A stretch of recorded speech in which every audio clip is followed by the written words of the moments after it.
Pode ficar sentado mesmo.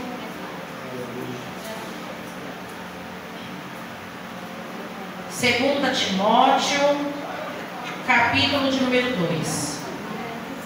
Antes de nós começarmos a leitura, Timóteo, queridos, ele era um amigo chegado de Paulo, o apóstolo Paulo. E Timóteo, ele inclusive ajudou Paulo a transcrever, né, alguns dos seus escritos, das suas cartas. Ele era um amigo que Paulo tinha confiança, ele era um homem confiável a Paulo. E foi praticamente uma das últimas cartas que Paulo escreveu, porque ele já estava, inclusive, em cárcere, né?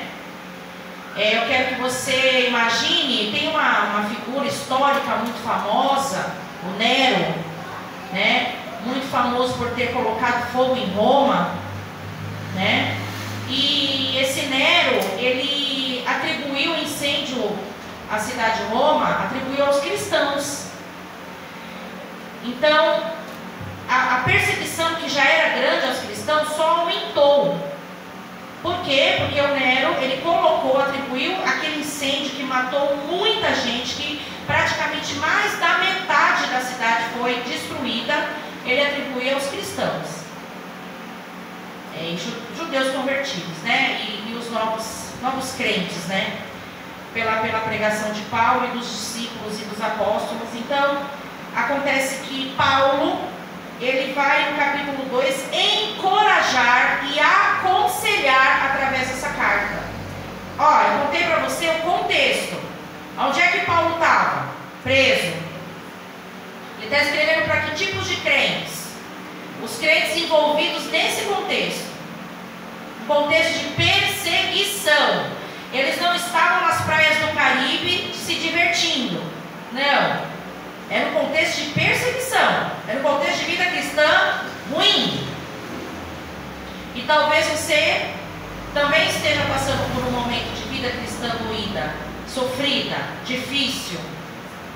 Talvez seja essa a realidade da maioria, ou se não de todos nós.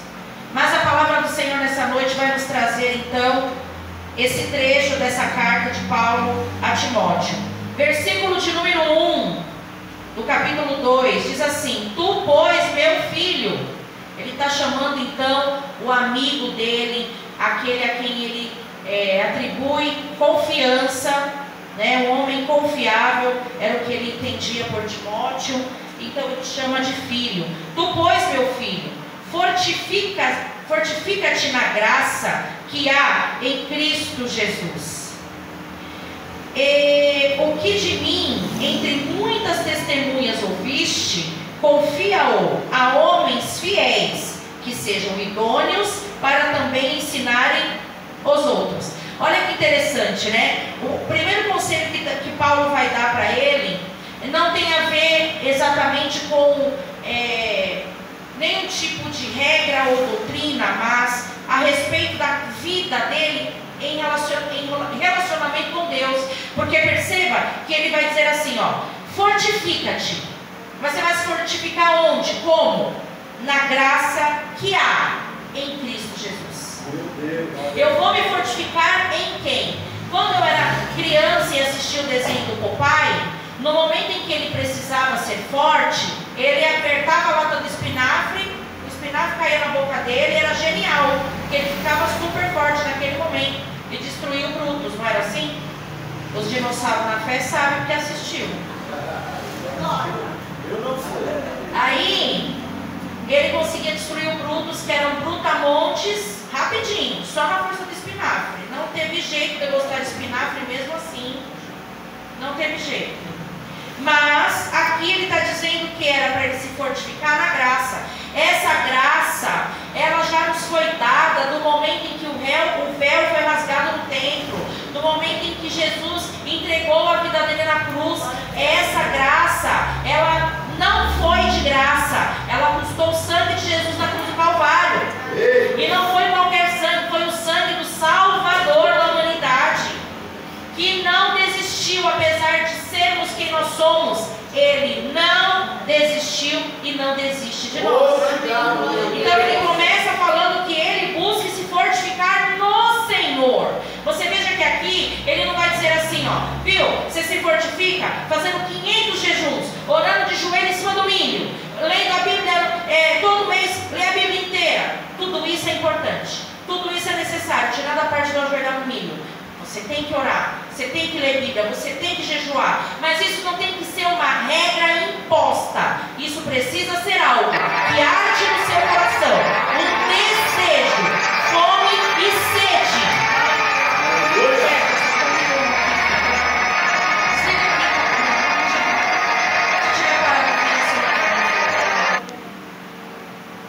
Parou? Pessoa que está assistindo no YouTube, acontece no ao vivo. Aí no 2, quando ele fala o conselho que ele dá para Timóteo, né? Tudo que eu te falei, diante das testemunhas, você procure homens idôneos, pessoas de confiança, como eu confio em você, para você passar isso para essas pessoas, para que elas também passem adiante. E na história da igreja foi isso que aconteceu, porque senão não teríamos chegado até aqui. O evangelho ele foi sendo então propagado. Certo? Imagina quando você joga uma água, uma pedra na água, ela cai ali, mas ela cria uma onda. E é isso. Nós somos essa pedrinha que quando o Senhor nos lança, essa onda precisa acontecer. Lá na minha família, lá no meu local de trabalho, no meio da minha parentela, no meio da sociedade, da fila do açougue, onde quer que eu esteja, eu preciso criar esse movimento para a glória de Deus. O 3 vai dizer assim, sofre. Mas essa parte ninguém fala quando a gente vem aqui na frente. Os crentes, eles têm uma metodologia esquisita, né? Crente, ele é assim, ele coloca uma música para tocar no seu coração, aí você fica envolvido, está sofrendo mesmo, já começa a chorar, aí levanta a mão, vem aqui na frente, você já está envolvidão, aí ele te pergunta se você quer aceitar Jesus, você aceita. Mas ele não lê isso aqui para você, ó, sofre, pois, comigo. Ele não lê antes. Sofre, pois, comigo as aflições, como bom soldado de Jesus Cristo. Não. Só depois que você já comprou sua Bíblia, você já está envolvido na obra. Aí ele vem com essa palavra aqui para você. Essa parte aí eu perdi esse memorando, me escapou. Não tem o negócio do golpe daí? Mas gente, sofre pois comigo as aflições como bom soldado. Soldado de Jesus Cristo, não é qualquer soldado, é o soldado de Jesus Cristo. Esse soldado, ele não vai para a batalha de qualquer jeito, porque senão ele vai levar rasteira atrás de rasteira, porque a batalha é travada. Esse soldado precisa estar bem arregimentado, bem preparado. O que é o preparo para ele? É a palavra, é a vida de oração, é a constância. É isso que vai fortalecer um soldado. Tem alguém aqui no nosso meio que serviu o exército? Todo mundo foi rejeitado aí? Por algum motivo? Excesso de contingente? Foi muita misericórdia de Deus, sim. Isso foi. Vocês não têm que tomar banho gelado no frio. Lá é o lugar onde o neném chora e a mãe não vê, não é? Eu tenho amiga que tem filho, a família toda é envolvida com PM, Guarda Civil, e o filho é do Exército. E ela conta as coisas que o menino passou, o negócio não é de brincadeira, um treinamento para você fazer exército, depois ele quis seguir carreira. E aí, desde ir para a mata, no meio da floresta amazônica, depois teve aquele terremoto no Haiti, olha, coisas assim que eu fico boba quando eu ficava, que agora a gente não convive mais, quando ela contava. Então, para ser um soldado, não é simplesmente colocar uma roupa de camufla, uma roupa para ficar no meio do mato, lá pintar a cara e ninguém vê. Não, o soldado ele dá a cara, ele não se esconde, ele mostra que ele está ali, porque ele vai defender alguém, ele vai defender uma nação, ele vai defender algo, e nós defendemos. o que nós cremos. Nós defendemos o reino. Nós somos esses soldados. Bom soldado. Por isso, Paulo convida Timóteo: sofre, pois, comigo as aflições, como um bom soldado de Jesus Cristo. No quadro: ninguém que milita se embaraça com negócios dessa vida, a fim de agradar aquele que o alistou para a guerra. Ai, ai. Mais uma vez eu vou lembrar de quando eu aceitei Jesus. Me falaram nada de guerra. Ele me alistou. Jesus, ele não faz assim com você. Ah, não, agora não dá. Para você que é pobre, não. Ah, não, para você que não. Não, venham todos. Eu alisto todos. Eu capacito todos. É isso que o Senhor faz. Eu aceito você do jeito que você vem. Basta você fazer a sua parte no seu viver diário, buscando intimidade, relacionamento, não apenas uma vida de eu sou crente porque vou à igreja. Não, eu creio em Deus e por isso vou à igreja. Por isso vou àquele ajuntamento. Porque se hoje me for tirado o direito de ir à igreja, eu vou continuar crente. Ir à igreja não é parâmetro para eu ser conhecido como soldado. Meu Deus. No meio dessa guerra. Porque possa ser que muito breve a gente perca esse privilégio. E aí? Eu vou deixar de ser soldado? Eu já disse aqui para vocês outra vez que eu preguei. Na época da pandemia, as igrejas fecharam. Diminuíram demais o seu número de membros. Por quê? Porque na pandemia um monte de gente passou a não vir para a igreja. E só assistindo live, não teve jeito. A membresia acabou assim, ó. Não teve como manter, mudar de aluguel, mudar de prédio, mudar de salão, porque não tinha mais entrada para poder pagar aluguel. Quem tinha sua sede própria só diminuiu ali o número de pessoas, mas não exatamente mexeu com a questão financeira, porque não tinha que pagar o aluguel. Então você entende? Nós temos que estar preparados fora da igreja. Dentro da igreja está tranquilo para estar preparado. Olha aí. É lá fora, na hora do embate, na hora da luta, na hora da pressão. Na hora que a pessoa tira você do sério, você não pode usar o réu primário. É aí que você tem que mostrar que é o bom soldado. Que Deus alistou, chamou e te dá todas as armas de defesa e ataque, que é o nome de Jesus e o sangue de Jesus. Amém. É a palavra que é o escudo. Está lá em Efésios 6. Leia lá qual é a armadura de Deus para esse soldado. Quando você for tomar água, ali na porta ali de madeira tem um soldado com uma armadura. Ele está explicando um por um. Já parou para ler ali? E nós somos esses soldados desse exército. E aí o 5. E se alguém também milita, não é coroado se não militar legitimamente. Aqui, querido, sabe o que é forte? Porque às vezes as pessoas, elas não entram de cabeça, como foi pregado aqui no domingo. Jefferson, Ezequiel, né? Na hora que você perguntou lá das águas purificadoras, ele entra, as águas vão no tornozelo, aí depois o Senhor pede para ele continuar, não é? É assim?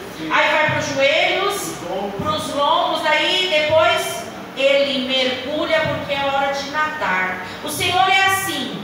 Ele respeita o nosso tempo. O problema é que muitas vezes a gente quer se acomodar só com a água no joelho. Mas o Senhor nos chama para mais. E a gente muitas vezes acha que esse mais que o Senhor nos chama é algo que envolve só essa vida rotineira de ir à igreja, de fazer parte da igreja, ou de fazer parte de alguma coisa que envolva o serviço na igreja. É além. Porque se isso nos for tirado, queridos, se isso nos for tirado, nós vamos permanecer firmes ou não. Ter cargo na igreja ou exercer alguma função na igreja não é parâmetro para indicar a minha intimidade com Deus. Não é. Amém? Não é. E aí, quando ele diz assim, no 6, o lavrador que trabalha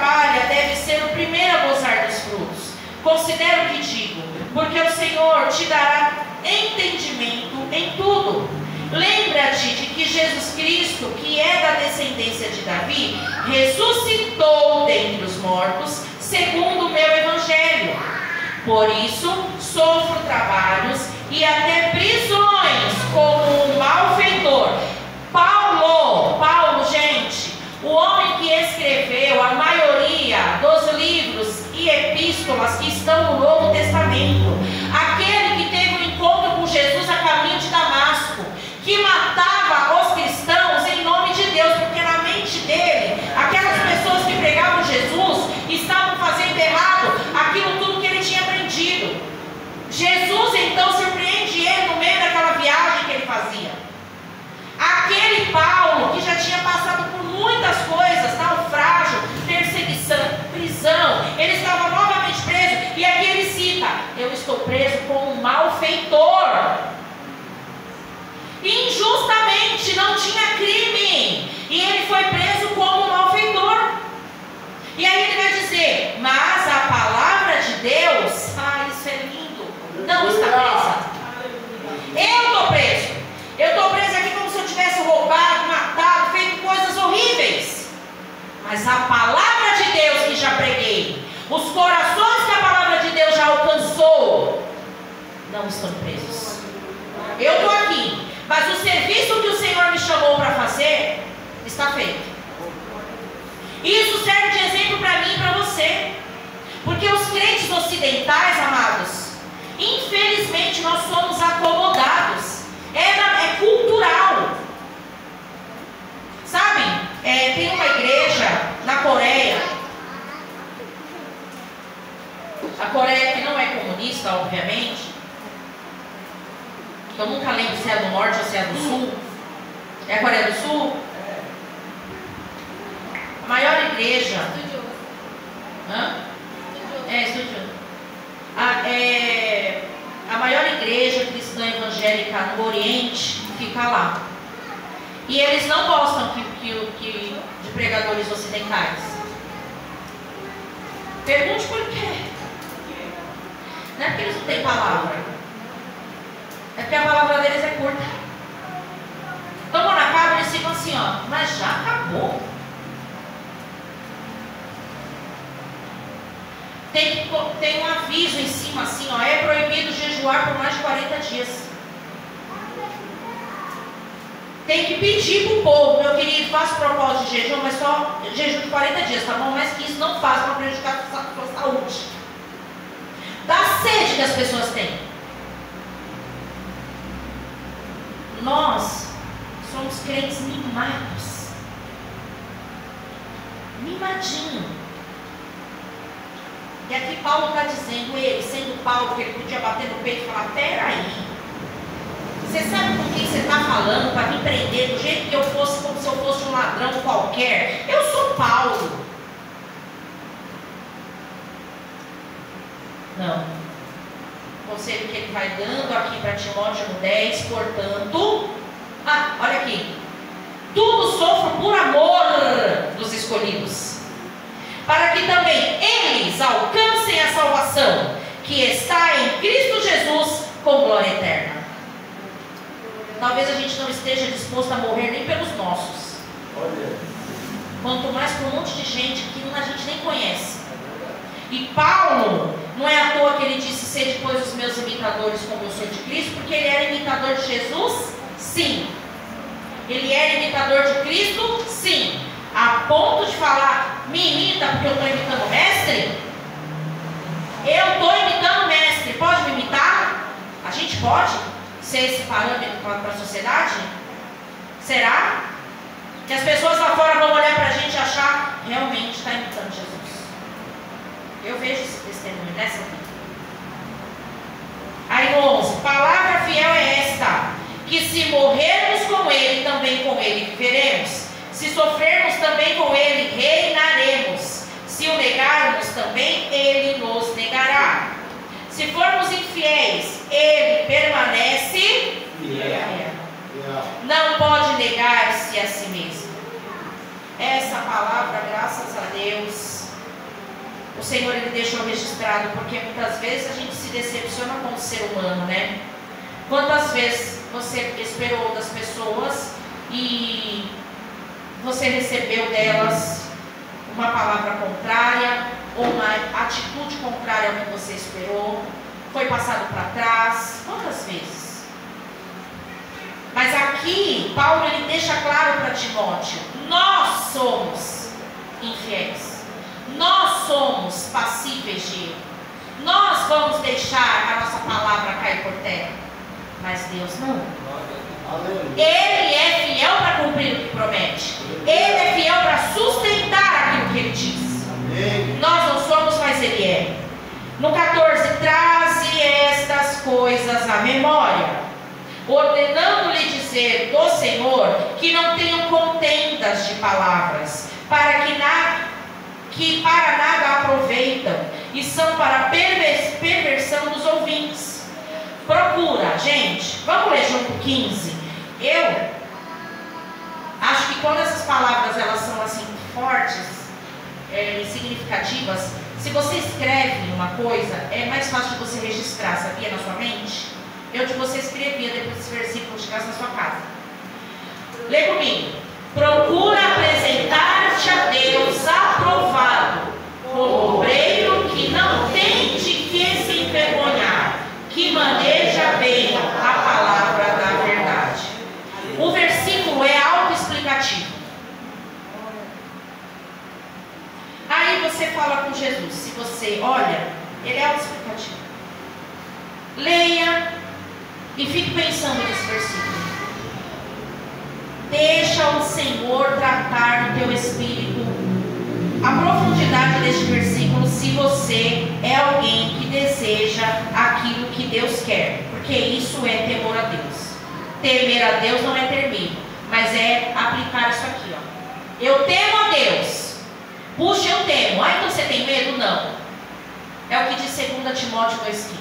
É porque eu temo a Ele, eu desejo o que Ele quer, então eu quero isso daqui como verdade na minha vida. Meu Deus. 16. Mas evita os falatórios profanos, porque produzirão maior impiedade, e a palavra desses roerá como gangrena, entre os quais são Himeneu e Fileto, os quais se desviaram da verdade, dizendo que a ressurreição era já feita, e perverteram a fé de alguns. Oh, coisa triste, né, gente? Por isso que é muito bom você estar plantado numa igreja, porque se você fica de galho em galho, ou igreja é só igreja, eu sou a igreja, então eu vou para onde eu quiser, a hora que eu quiser. É importante você estar firmado no lugar e que você esteja debaixo da tutela de pastor, de uma liderança, que você pode contar. Isso tem um peso no mundo espiritual. Mas o triste é você saber que muitas vezes, ainda que você esteja debaixo da tutela de um pastor ou de uma liderança, você não tenha confiança ou convicção daquilo que você está fazendo. E aí você ainda fica ouvindo conselhos extra daquilo que você tem dentro da sua casa. Tome cuidado com isso. Estou falando por experiência própria. Se em algum momento você está vendo que você tem dúvida, veja como Paulo aconselha Timóteo aqui, a respeito de pessoas que são usadas para manifestar esse comichão no ouvido, com falácia, com fofoca, ou disseminando ideias que não são bíblicas. Aí que está o erro, quando você não maneja, como está escrito aqui, maneja bem a palavra, você vai ser passado para trás. Nós vamos ser passados para trás. Por isso que é importante a gente manejar bem a palavra. Porque se eu estou diante de uma pessoa, de um homem, de uma mulher, que tem o dom da palavra, que sabe se comunicar, eu vou ser levado por esse vento.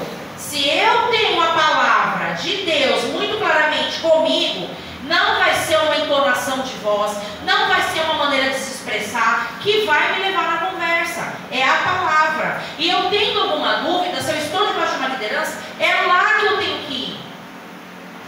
Agora, o que Paulo deixa claro aqui? Evita no 16, mas evita falatórios. No 17, porque a palavra deles roerá como gangrena. Olha que coisa absurda, o que isso pode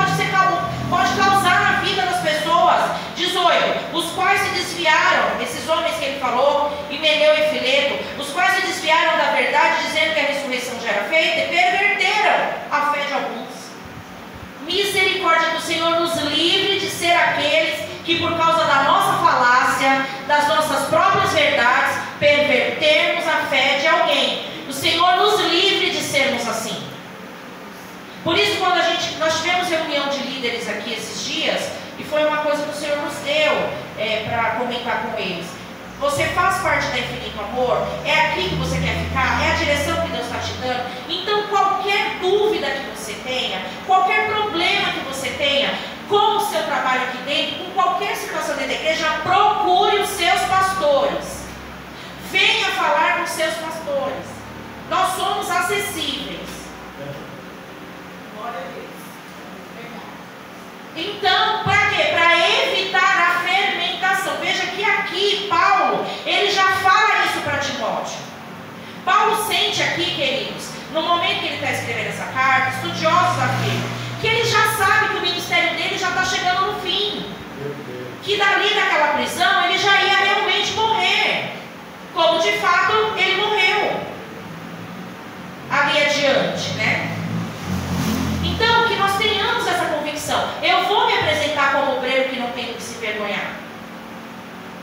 O meu posicionamento é baseado na palavra. E eu vou correr o tempo todo. Por quê? Porque a nossa mente, a nossa alma, tudo isso é adâmico. A nossa natureza, ela é adâmica. Nós somos pecadores. Nossas atitudes, pensamentos, os nossos sentimentos são voltados ao pecado. Nós é quem temos que lutar contra tudo isso. Mas lembra do conselho de Paulo para Timóteo? Só vou conseguir se eu me fortificar na graça do Senhor Jesus Cristo. Se não for assim, eu não vou conseguir. Não vou. Eu vou começar a achar tudo normal. Eu vou começar a achar que tudo bem. Dentro da igreja eu me esforço, dentro da igreja eu mantenho um padrão, fora da igreja ninguém está me vendo. Ninguém, a não ser o onipresente, onisciente e onipotente. Tá bom? Esse aí não vai ter como escapulir. 19. Todavia o fundamento de Deus fica firme, tendo este selo: o Senhor conhece os que são seus. E qualquer que profere o nome de Jesus Cristo, aparte-se da iniquidade. Ai, Deus. Ora, numa grande casa, não somente há vasos de ouro e de prata, mas também de pau e de barro, uns para honra, outros, porém, para desonra. Não tem jeito. E está falando aqui, da casa. A gente está falando aqui, trazendo para o contexto de igreja. Eu não quero ser esse vaso da desonra. Eu não quero ser, eu tenho certeza que você também não quer ser o vaso da desonra. Porém, a qualquer momento nós podemos ser o vaso de desonra. Como assim, pastora? Eu não quero ser o vaso de desonra, mas a qualquer momento eu posso ser. Por quê? Porque minha natureza é adâmica. A minha natureza é adâmica. Eu não posso bater no peito e falar, eu não. Eu sou vaso de honra na casa do Pai. Já está pecando. Porque se tem uma coisa insuportável é arrogância. Então bater no peito e falar assim, eu na casa do Pai, eu sou vaso de ouro e de prata. Eu estou lá mesmo, é para ornamentar. Não podemos. Isso me faz lembrar do homem que ficava orando em alta voz.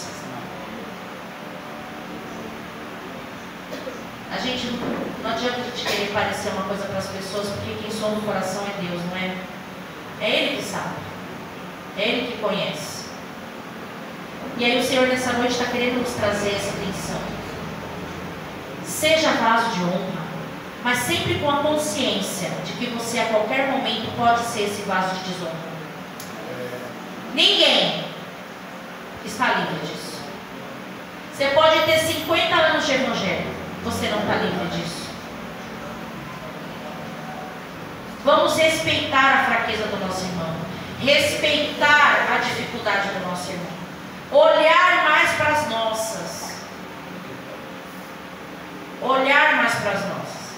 e procurar nos apresentar com um obreiro que não tem que se envergonhar. Você quer ver uma coisa? Para você poder entender o que é esse se envergonhar? Você vai se apresentar diante de Deus como um obreiro que não tem que se envergonhar. Imagina você tendo que passar pela seguinte situação. Você entra num local, numa sala, e nessa sala tem uma pessoa que você nunca viu. E você é obrigado a despir-se. Tira toda a sua roupa. Uma mulher é uma sala com outra mulher, mesmo sendo mulher, mas você nunca viu essa mulher. E ela fala, aqui é obrigatório que você tire toda a sua roupa. Não. Mas é obrigatório, senão você vai perecer. A regra é essa. Você não ia ficar com vergonha, Ju? Eu ia, na hora. Não te conheço. Não tenho intimidade com você para tirar a roupa perto de você. Que negócio que é esse? Você ia ficar com vergonha, constrangido. E conforme aquilo fosse aumentando, você ia ficar com medo. Porque a pessoa ia estar forçando a barra. Os homens a mesma coisa. Você entra na sala, tem um outro homem lá e ele ia falar isso para você. Não vou tirar minha roupa nada, senão você vai perecer aqui dentro. Não vou.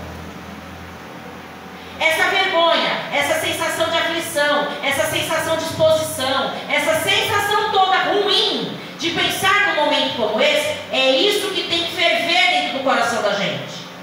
Peraí, eu estou aqui, ó, Deus está me vendo, Deus está olhando, Ele sabe tudo que eu penso, Ele está em todos os lugares, Ele sabe de tudo, como é que eu ando, meu proceder. Isso precisa ferver. Ferver aqui, ó, dentro do meu estômago, não. Ai, que vergonha, Senhor. Olha o obreiro que eu estou sendo. Olha só o que está acontecendo. Não estou falando de obreiro, cargo de obreiro na igreja. Aqueles que servem a Deus. É essa vergonha, esse constrangimento. É disso que o Senhor está falando. Procura apresentar. Mas, então, peraí, pastora. Eu não tenho que ter, eu tenho que estar diante do Senhor e não ter vergonha. Lembra do que eu falei? Se a pessoa me pedisse para tirar, eu ia dizer, eu não tenho intimidade com você. À medida que você tem intimidade com Deus,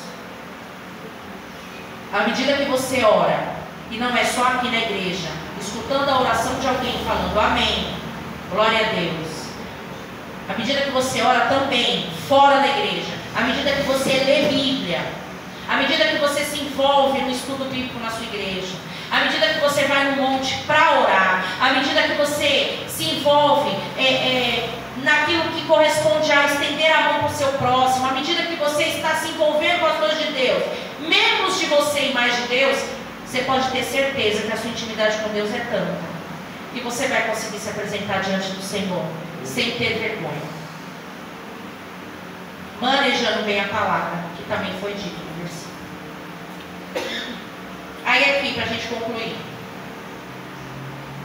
21. De sorte que se alguém se purificar dessas coisas, será vaso para a honra, santificado e idôneo para o uso do Senhor. Que coisa linda!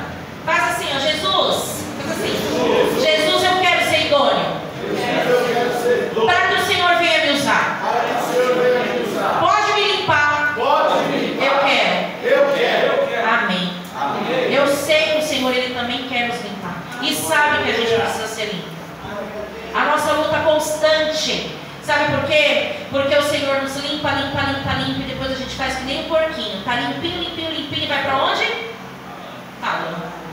E lá chafurda. Aí vem para a igreja, a palavra vem, limpa.